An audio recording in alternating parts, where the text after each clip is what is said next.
Cultivating Resilience in the Face of Failure.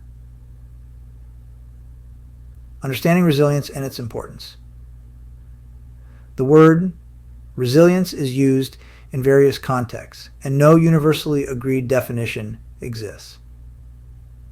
This paper adopts Maston and colleagues' definition. Resilience is the capacity of a dynamic system to adapt successfully to disturbances that threaten system function, viability, or development. This definition is broad, encompassing a variety of factors, and including work on resilience processes, which is how people and systems overcome adversity. An earlier paper by Maston is a practical and more detailed overview of resilience concepts. Resilience is evident in a child who can consistently get good grades at school despite home life. It is apparent in a community that can use its resources to quickly and effectively respond to and recover from natural disasters. And it is evident in a company that can fend off a cyber attack and maintain its reputation and profitability. In each case, the person, community, or company has avoided a negative trajectory, often associated with adversity, and has maintained, or in some cases improved, their current functioning state. This ability to bounce back can be described as protective resilience, that is, of healthy or adaptive functioning, or the return to it in the context of experiencing significant adversity. An alternative form of resilience is steering resilience, which refers to using an adverse experience as an opportunity to make things better. For example, a company that has a public relations disaster might take the opportunity to review and overhaul its procedures to protect its public image. This resilience is more proactive and can involve significant change, whereas protective resilience is a maintenance function. High resilience can be due to generally positive adaptation over time, or specific instances of particularly effective adaptation. In the latter case, it is possible to learn from resilient people in the face of some adversities, not others, or those who lose their resilience. Expanding on the concept of resilience, it is vital to recognize the multifaceted nature of this construct. Resilience permeates various spheres of life and manifests differently, challenging establishing a universally accepted definition. However, in alignment with Maston and colleagues' perspective, resilience can be comprehended as the inherent ability of a dynamic system to successfully navigate and adjust in response to disturbances that threaten its functioning, viability, or developmental trajectory. This comprehensive definition incorporates a wide array of factors. It encompasses the thorough study of resilience processes, essentially focusing on the diverse strategies employed by individuals and systems to surmount adversity. Maston's previous scholarly contribution is a valuable and elucidating resource for an in-depth understanding of resilience concepts. One-point illustration of resilience can be witnessed in a child who consistently achieves remarkable academic performance, despite enduring a tumultuous and disruptive home environment. Similarly, resilience within a community that diligently utilizes its available resources to promptly and efficiently respond to natural disasters, facilitating a swift recovery. Moreover, resilience can be observed within organizations that successfully defend against cyber attacks, preserving their reputation and financial profitability.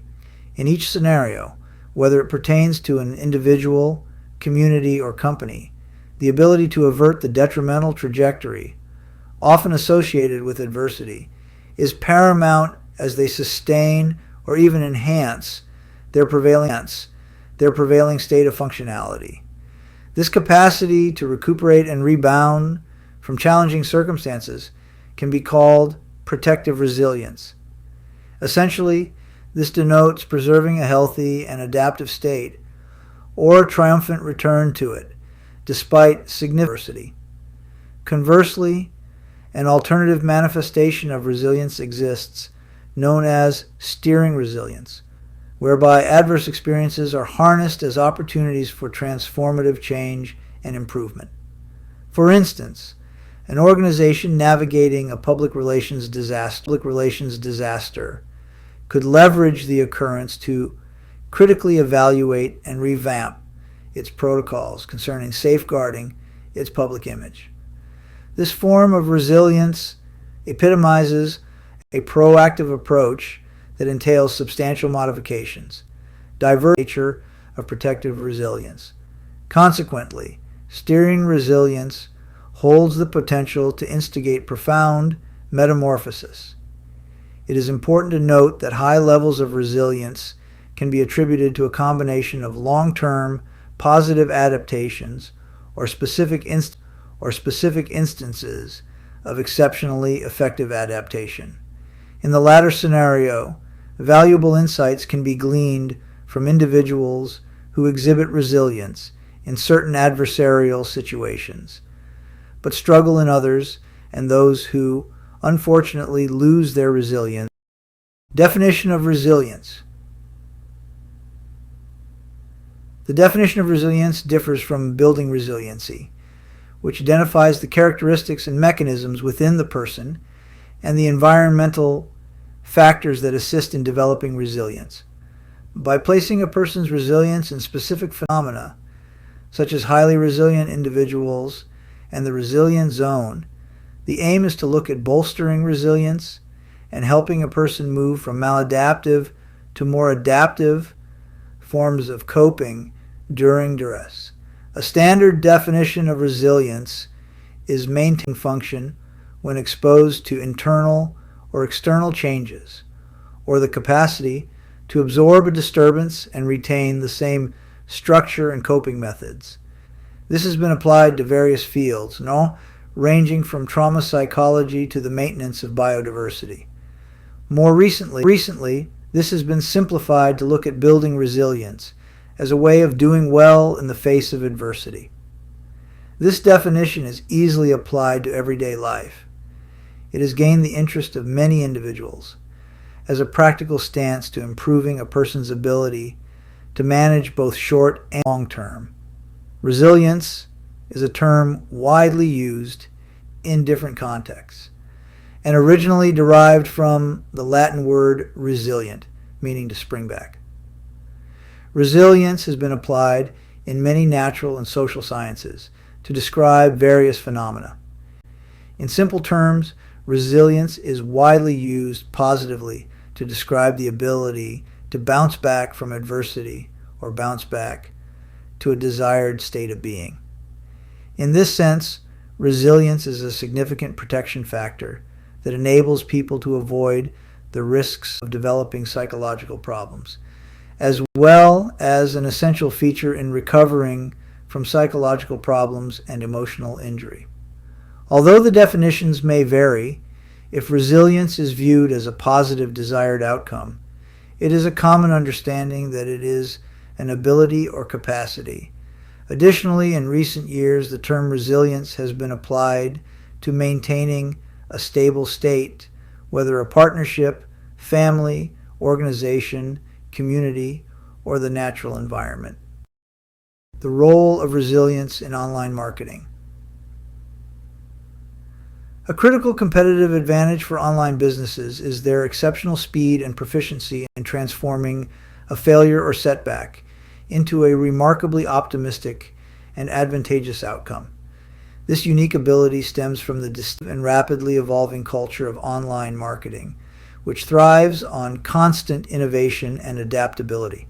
In such a dynamic and demanding environment, cultivating a resilient attitude becomes crucial for survival and long-term success. To provide a comprehensive understanding, it is essential to acknowledge that failure is an inherent aspect of the online marketing landscape. Extensive studies on 150 European online businesses highlighted that a staggering 85% experienced failure at some point during their journey. Additionally, a reputable firm estimated a staggering 95% failure rate during new high-tech product launches. However, intriguingly, the most triumphant and flourishing businesses faced failure more frequently. Nevertheless, what set them apart was their remarkably resilient nature, allowing them to transform periods of failure into resounding triumphs.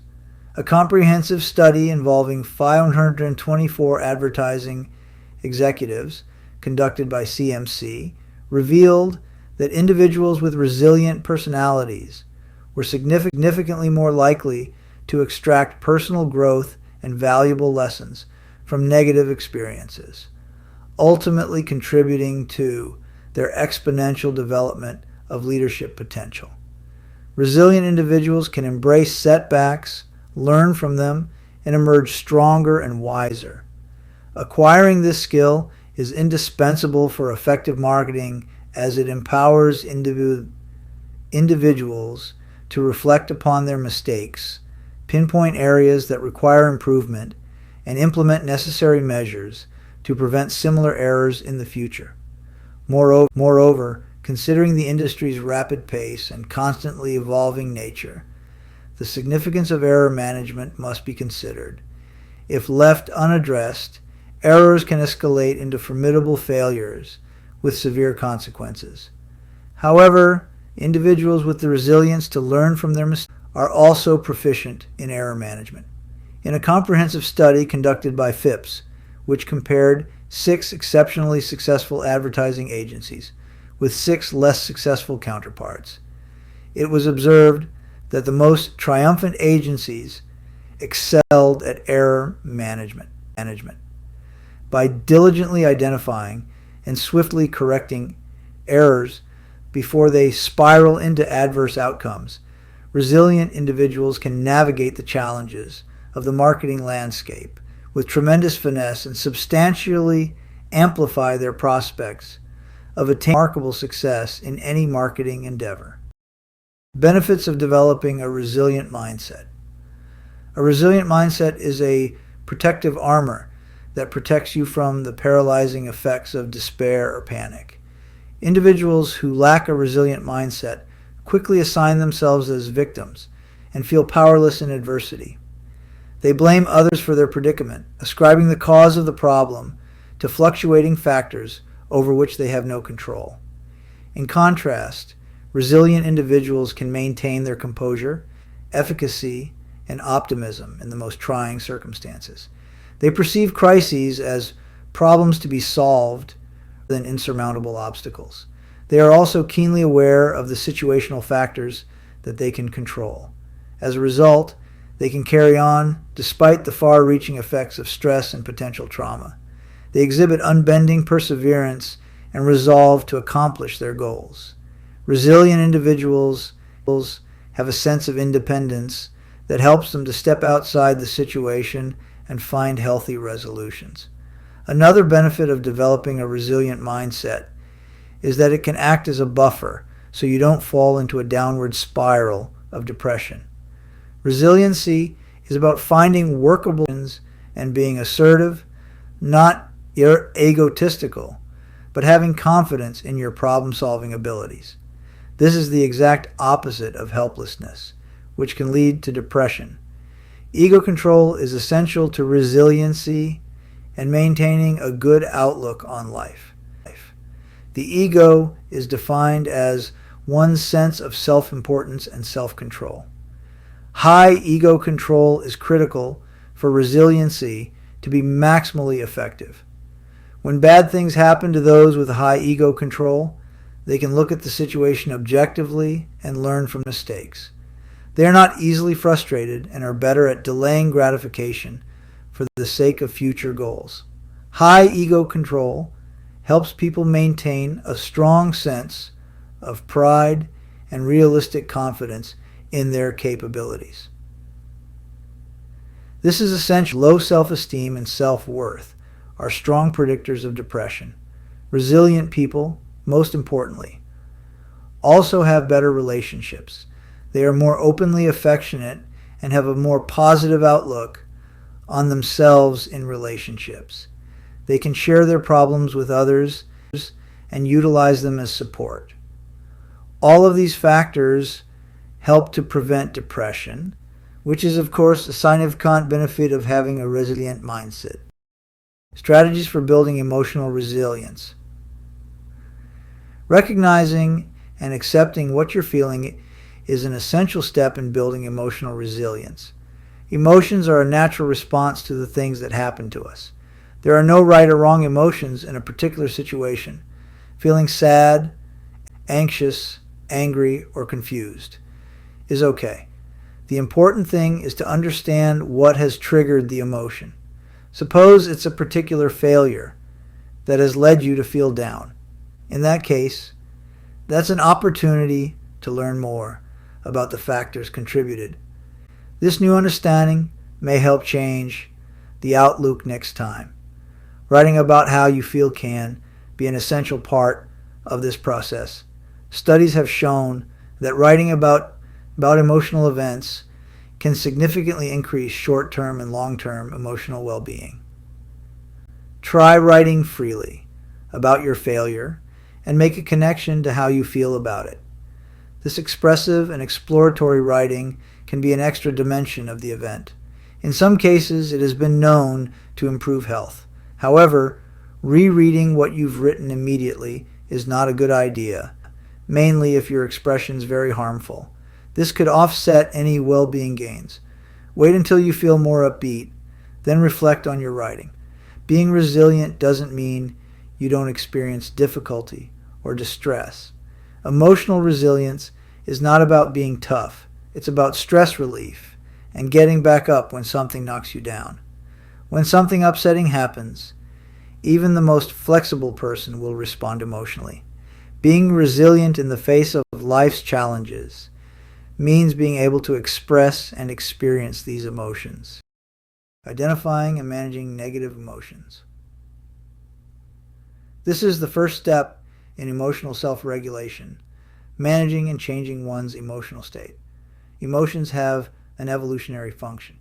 They provide information about a situation and help prepare our body for action or interaction. Frieda, 1986.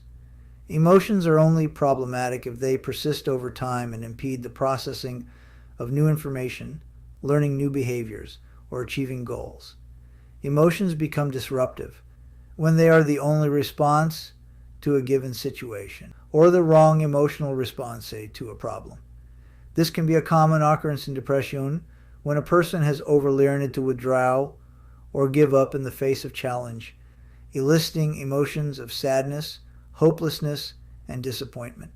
To change emotions, it is necessary to start by becoming more aware of the specific emotions being experienced and the situations that are associated with them. This is often the therapist's role in the early stages of treatment.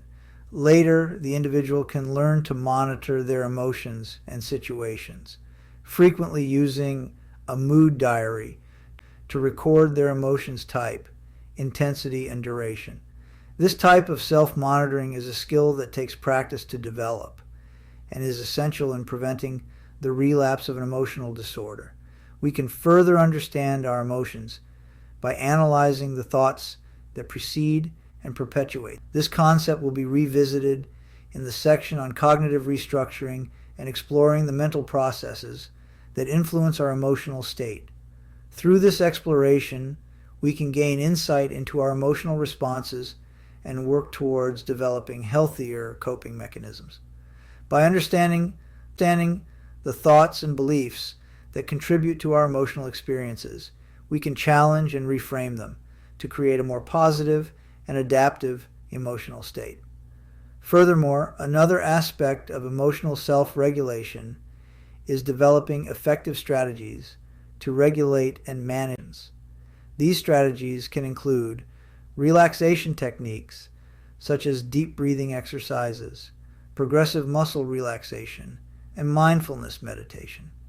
Physical activity and regular exercise can also be beneficial as it releases endorphins and improves overall mood. Seeking social support from trusted individuals can provide a sense of validation and comfort. during times of emotional distress. Cognitive behavioral therapy, CBT, can be an effective intervention in helping individuals learn to identify and reframe negative thought patterns that contribute to negative emotions. Through CBT, individuals can develop more adaptive ways of thinking and responding to emotional triggers. In conclusion, emotional self-regulation is a dynamic process that requires self-awareness, monitoring, and the development of effective coping strategies. By actively exploring and understanding our emotions, we can gain control over our emotional state and lead a more fulfilling and balanced life. Through therapy, self-reflection, and the implementation of various techniques, we can learn to navigate through life's challenges with resilience and emotional well-being. Developing a growth mindset. Having a growth mindset is essential for developing resilience. Step 1 is to become aware of your current mindset. Step 2 is to work on fostering a new growth mindset. And this topic is covered in Mindset, The New Psychology of Success by Carol Dweck. This book will also provide invaluable strategies and inspiration for developing a growth mindset proactively. People with a fixed mindset believe their essential qualities, like intelligence or talent, are fixed traits. They spend their time documenting their intelligence or talent instead of developing them. They also believe that talent alone creates success without effort. They're wrong. This has significant implications for how we cope with failure or setbacks. If you have a fixed mindset, you will likely interpret failure as a sign that you don't have the required skills. This, in turn, will affect your self-esteem. You may avoid future failure by giving up an activity or never trying something new. By contrast, if you have a growth mindset, you will be more likely to interpret the same failure as indicating that you need to try harder in the future.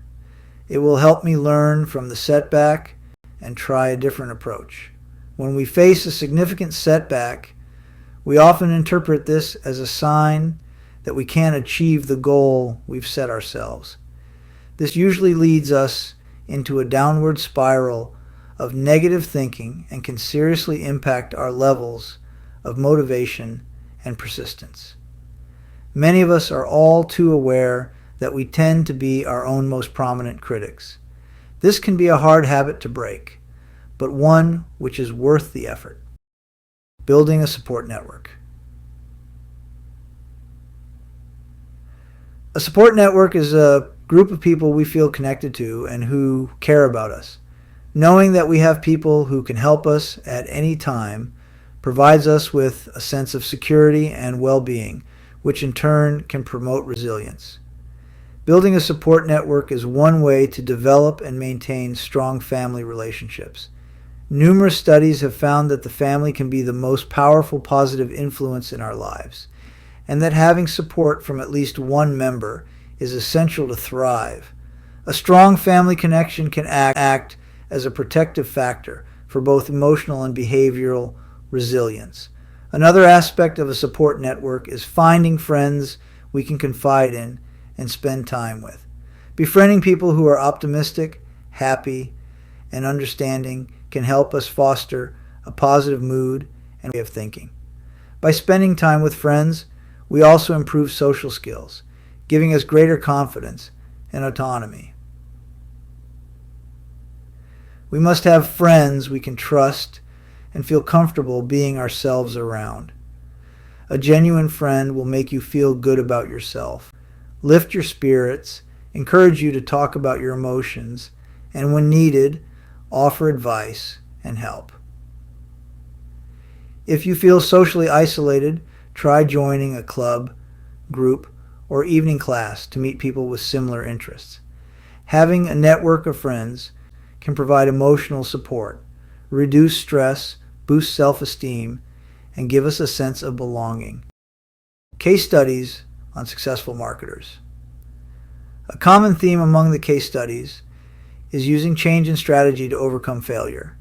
This ties in with resilience, as an individual returns from failure by reassessing the problem and finding a new solution. This constructive process involves altering cognitive frames about the meaning of failure and its effect on the person and their future projects.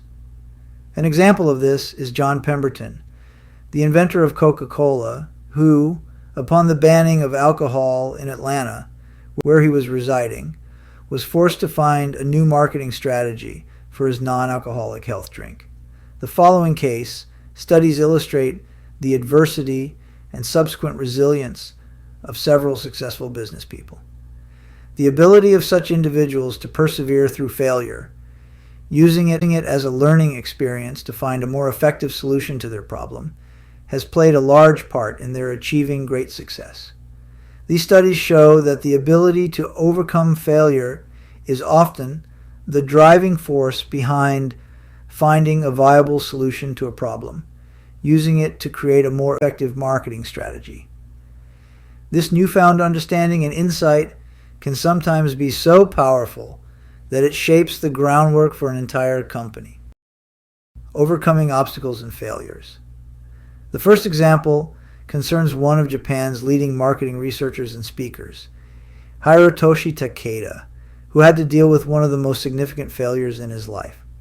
Takeda had always been deeply intrigued by the world of stockbroking, so he mustered up the courage to dive into the market and began investing in various stocks, eventually spending over 30 million yen in just 1 year. With his sights set on the grand dream of becoming a millionaire, Takeda had poured his heart and soul into his investment venture. Sadly, as fate would have it, the dreaded bubble trade of 1987 came crashing down, leaving devastation in its wake and causing Takeda's hard-earned money to vanish in the blink of an eye. This painful setback shook him to his core, prompting him to engage in deep introspection and soul-searching. Determined to extricate himself from the clutches of his tainted past and redefine the purpose of his life, Takeda embarked on a transformative journey that would forever alter the trajectory of his existence.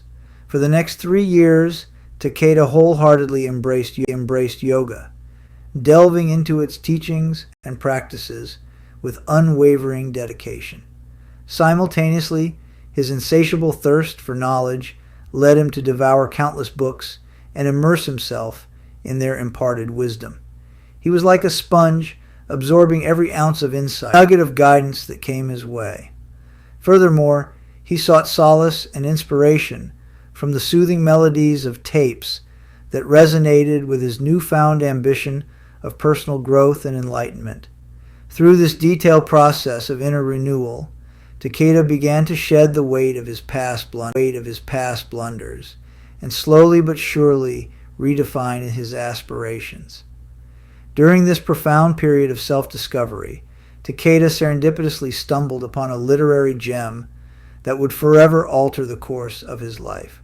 Dr. Osamu Uemura's seminal work, The Revolutions of Top Housewives, captivated Takeda's attention from the first page. Dr. Uemura, an early pioneer in marketing strategy, possessed an astute foresight that propelled him far beyond his contemporaries during the Showa period. His revolutionary ideas and concepts were a revelation to Takeda, igniting an unquenchable thirst for knowledge and a relentless desire to learn from this remarkable mind, no matter the cost. Driven by an unwavering determination, Takeda embarked on a mission to connect with Dr. Uemura personally. This feat would require immense persistence and resilience. Undeterred by countless rejections, Takeda resolutely journeyed to the author's residence, knocking on his door repeatedly. Over 50 visits, he pleaded with the author's wife, tirelessly expounded admiration and eagerness to become Dr. Uemura's devoted disciple. Takeda's unyielding spirit eventually touched the depths of the author's spouse, who, moved by his unwavering passion, granted him the opportunity of a lifetime. to become her husband's esteemed apprentice. This pivotal moment would forever alter the trajectory of Takeda's life, irrevocably swinging open the doors of countless opportunities. Under the guidance and tutelage of Dr. Umura, Takeda embarked on a transformative journey of discovery and growth. He honed his skills as a copywriter, harnessing the power of persuasive language to captivate audiences and forge profound connections. As his expertise and reputation grew, Takeda felt compelled to take a bold step, disbanding his copy group to establish his marketing research company. This leap of faith paid off magnificently.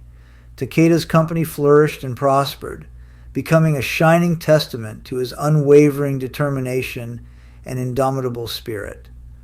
Today, as Takeda reflects upon his extraordinary journey, he recognizes the beauty that has blossomed within his present life.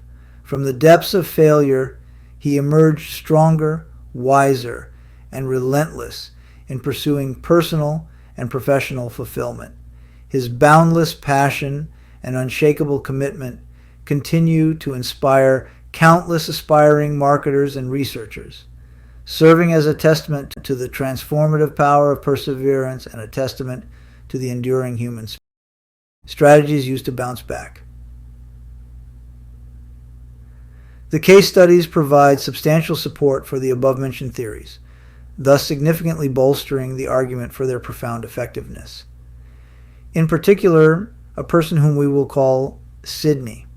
Sidney's arduous and determined endeavors to reclaim his lost status as a highly regarded middle-distance runner offer invaluable insights into the intricate utilization of self-handicapping strategies and the profound disparities in emotional representation of a task between accomplishment and defeat. These captivating and illuminating observations led Sidney on an extraordinary journey, culminating in a remarkably enduring and triumphant career as an esteemed coach and, subsequently, as a respected sports psychologist. However, it is noteworthy that Sidney staunchly contests pursuing long-term redirection after experiencing a setback. It becomes undeniable that his unwaveringly autonomous motivation and the unwavering perception of his competence within the realm of coaching played pivotal roles in averting any further instances of self-handicapping during his inspiring return to the world of competitive running. This remarkable amalgamation of unwavering dedication, self-belief, and profound expertise allowed Sidney to overcome adversity, rise above his past failures, and achieve unparalleled triumphs in his remarkable athletic journey. Successful marketers use the same few strategies to return to a winning situation when things go wrong. Primarily, they were selective about the feedback they received concerning their behavior. If the feedback was negative, they recognized that only their behavior was being criticized, not them. It was within their means to change their behavior. If it was positive feedback, it was a reinforcement that they were a likable person and a good marketer. This feedback provides clarity to reaffirm their self-esteem. A global self-assessment enables marketers to attribute the failure of specific tasks to an external factor, thus seeing the cause as a lack of skill or luck instead of an enduring lack of ability. This in turn directs them to tasks that are within their capabilities, and out of those alternative tasks, one choice is identified as the new goal. An example of the use of feedback can be found in Roland, whose relative lack of success in medicine led him to realize that he would prefer a career as a psychiatrist over a GP. Failure mapping is also used to isolate the specific factors of a failure to change the emotional representation of a failure and prevent a repetition of the same mistake. While self-motivation is naturally an essential part of a comeback from failure, the rekindling of the relative autonomous motivation to achieve and the perceived competence in the task at hand that are key to the continuance of success. This is the ability to do what needs to be done out of personal interest and effectively. Finally, marketers will use emotional control to minimize the negative impact of their emotions and the arousal of self-handicapping strategies on the chances of future success. Lessons learned from their experiences. Failure is feedback. People are conditioned to feel that failure is catastrophic and undesirable. This leads to a fear of failure, an emotional reaction, and an inability to persist. The awareness of the need for persistence in the face of failure caused some cognitive dissonance for these entrepreneurs against their existing attitudes. They overcame this dissonance by reconceptualizing failure. They learned to take a more positive view, seeing failure as feedback. Each attempt that could have been more successful provided them with information on what did not work. This, in turn, moved them closer to finding the solution. Doyle described his learning this way. I got a great book called Failing Forward by John Maxwell. This book profoundly impacted my mindset regarding the failures I would encounter. Expect an anticipado change and be flexible. Many entrepreneurs were caught off guard or became discouraged when they experienced a block or detour in pursuing their goal. They had an implicit expectation that things should go smoothly and a strong aversion to change in their plan. Adversity often derailed them because they didn't factor it into their plans. Over time, successful entrepreneurs learn to proactively anticipate change in the business environment and build it into their assumptions and plans. The entrepreneurs distill their experiences into 5 primary lessons, focusing on the solution. When faced with a problem, many people get bogged down in trying to figure out why the problem occurred. This classic avoidance technique focuses on the cause rather than the solution. Successful marketers have learned to recognize when they are in this mode and to shift their focus to identifying and implementing a solution. Moon said, "The faster I can get to a solution, the faster I make my way to financial success." Doyle added, "I learned to fail fast." Exercises to reframe failures as learning opportunities. The exercise in the first part of the stage involves looking again at past failures, big or small, and examining your responses to them. Start by identifying a recent failure that has brought about rather tempting emotion. Then write down the automatic thoughts that went through your mind in response to the failure. Automatic thoughts are the first things that pop into your mind. They're usually evaluative and judgmental instead of being descriptive. Next, the cognitive distortions in the thoughts are identified. There are a variety of different types of cognitive distortions that people exhibit when depressed, and many of these are activated following a failure. In studies of the way we are, height identifies overgeneralization, absolutistic thinking, and catastrophizing as particularly relevant to failure.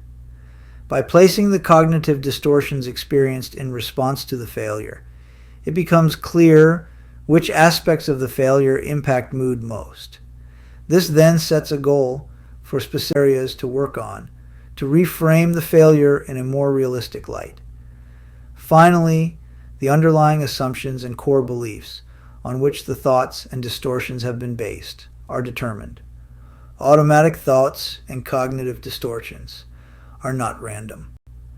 They are generated from underlying assumptions, beliefs, and schemas. With practice, it is possible to trace automatic thoughts back to the assumptions and personal rules from which they were generated.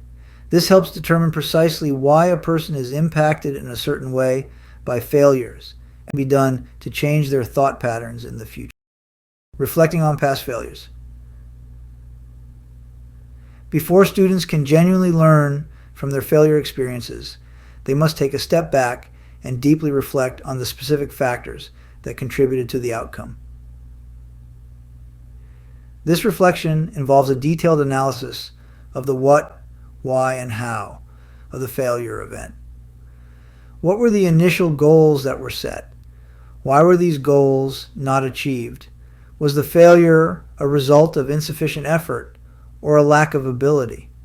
Furthermore, it is crucial to discern how the failure can be attributed to controllable variables rather than external factors beyond the student's control. Those students who can reflect profoundly will be more inclined to take personal responsibility for their failures and fully embrace the resulting emotions that accompany them. In doing so, they open themselves to the valuable insights and lessons gleaned from such events, minimizing the likelihood of encountering similar outcomes in future endeavors. Naturally, this stage of reflection is immensely challenging and potentially overwhelming for students. It is common for individuals to become enveloped by their emotions, leading to a clouded and biased analysis of the failure experience. To counteract this tendency, it can be enormously beneficial for students to write down their thoughts and feelings about the failure. By transferring these thoughts onto paper, individuals are often granted a newfound clarity that facilitates a comprehensive understanding of the situation, including the various causal factors and uncontrollable attributions that contributed to the failure. In addition, this act of writing serves as a tangible endpoint for the persistent and obsessive thoughts or the constant denial of the failure event itself. Moreover, seeking an open and honest discussion with a trusted friend or family member can effectively unpack the failure experience, shedding light on alternative interpretations and insights that may have been overlooked. Through this collaborative exploration, students can gain fresh perspectives on the situation, enabling them to move forward with greater understanding and knowledge. By embracing this supportive and collaborative approach, individuals can foster an environment that encourages growth and self-development, ultimately transforming failures into valuable stepping stones toward future success. Identifying lessons learned. A simple failure versus success dichotomy can inhibit the type of adventurous thinking that is the essence of potential. It need not be so. Making a mistake is not a failure. It is the first step to a greater understanding and a realization of success. Suppose you respond to the experience of failure by learning from the experience and applying the learning to new action. In that case, the failure can be seen as an opportunity. A critical condition for turning failure into a learning opportunity is the belief that you can identify your mistakes and change your behavior next time. Suppose your faith in your ability is undermined by the failure, and that you think you lack the skills or knowledge to do better. In that case, the emotions elicited can harm your self-esteem and motivation. It is at the point that resilience is most important. If you can respond to the feelings of failure with a determination to put things right, and if this determination is matched with a belief that you can do so, then the conditions for learning from the failure are in place. Expanding upon this notion, embracing the idea that failure is a powerful catalyst for growth and development is crucial. Each misstep and blunder should be an invaluable opportunity to gain insight and broaden one's understanding. Individuals can cultivate a profound sense of resilience and grit by actively engaging with the lessons embedded within failure. To transform failure into a learning venture, one must possess unwavering self-confidence to learn from mistakes and forge a new path toward success. When failure strikes and doubt begins to creep in, it is imperative to confront these emotions head on, redirecting them toward a firm resolve to rectify the situation. Coupling this unwavering determination with the unshakable belief that redemption is within reach, the perfect conditions for extracting wisdom from failure begin to take shape. Setting goals for future growth. In an achievement context, failure can be seen as a significant discrepancy between the desired outcome and the current level of achievement. This lack of success on a particular task, whether a performance or a preventive goal, can considerably decrease intrinsic motivation to pursue the task further. It is important to note that failure is not a deliberate act, but rather serves as evidence that the initial plans and efforts were ineffective in achieving the desired result. Considering the aforementioned, individuals can utilize goal reorientation strategies to shift their focus away from the failure event. One strategy that can be employed is goal disengagement, which involves withdrawing efforts from the unattainable goal. By doing so, individuals aim to avoid wasting additional resources and redirect their energy towards more productive endeavors. Another effective strategy is goal reorientation, where individuals modify their original goal to something that is perceived as more achievable. This adjustment requires developing a new plan that the individual's capabilities and resources. The primary objective behind goal reorientation is to facilitate the letting go of unattainable goals, ultimately safeguarding one's self-esteem. By focusing on learning goals, individuals can establish a more adaptive behavioral pattern during their second attempt at a task. These goals emphasize acquiring new knowledge and skills rather than solely focusing on the result. By adopting a learning-focused approach, individuals can cultivate personal growth and development, enhancing their ability to navigate future challenges more effectively. If you have prevention-based goals in an area, focusing on a learning goal in the short term may be challenging.